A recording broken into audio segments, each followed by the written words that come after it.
few Igbo boys misbehave on Southeast, Army, Air Force, Navy are sent with armor tanks.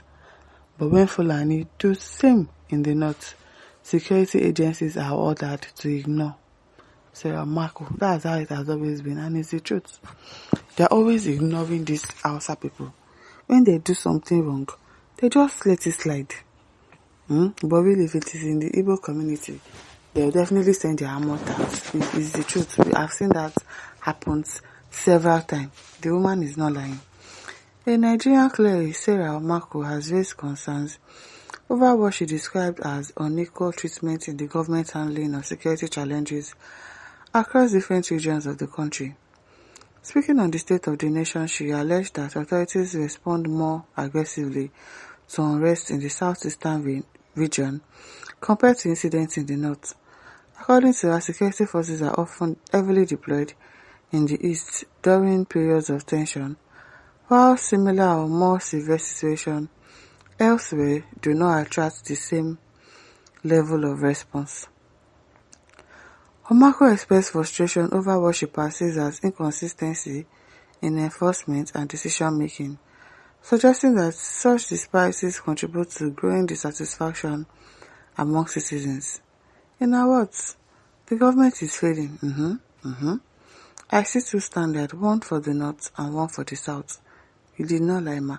Whenever a few Igbo boys have gotten angry and acted or reacted, they send Air Force, Navy, military to go and stop them. They take armor tanks to the east. But we see Fulani boys speak on the internet. They say anything, yes. The likes of Gumi, the ones that will go on TikTok after kidnapping people and doing all sorts of things, and nothing is done about them. The other day, a soldier said they were shielding these Boko Haram people instead of shielding the soldiers that are trying to fight. A lot of things, you catch them, you release them, you say, oh, they've repented, they are forgiven of their sin, but you don't forgive other people. But when it comes to these Fulani boys, you forgive them. They say anything, do anything, and nothing moves. Instructions are given for nobody to move. It's the truth. You did not lie, ma. It's the truth. Godwin says that's a very wrong statement to compare Igbo youth actions with Fulani buyers.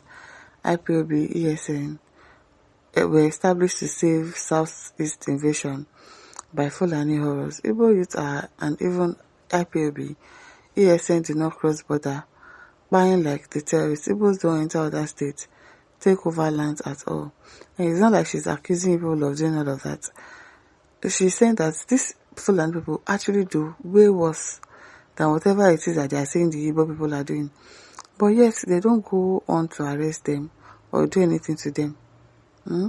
90% of all evil done in Southeast are the evil works of the LG and security operatives sent to wreak havoc. And the LG throws false narratives, labeling it an IPB and ESN. Imagine all the atrocities in Jos and Benue. Emmanuel Ajayi says, Nigeria Army only flex their muscle in the south, but Boko take fight to them in the north big time. Now their weakness are exposed. Okay? But says, it's because you have two countries in one. One operates with criminal code, while the other operates with penal code. No, it's the Fulani that are running things. I'm telling you, not Tinubu. Okay, well, as a president, Tinubu only to get loans and share it with the idiots that are not seeing anything wrong with what is happening.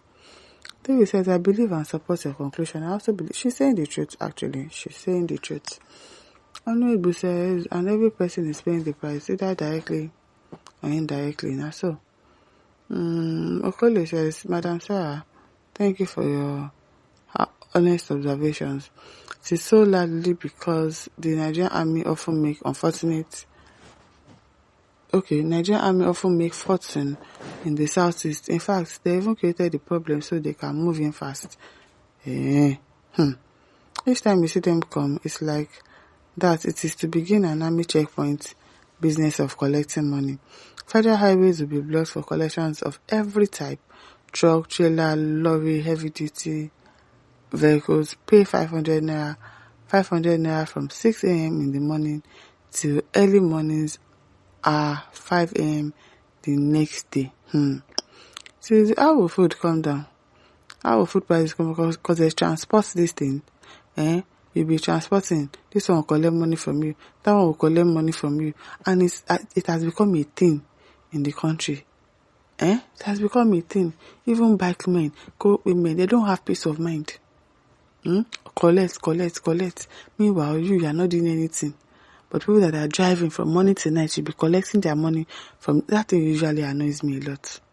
Imagine collecting 500 naira on heavy duty lorries and all of that. Do you know how many will pass?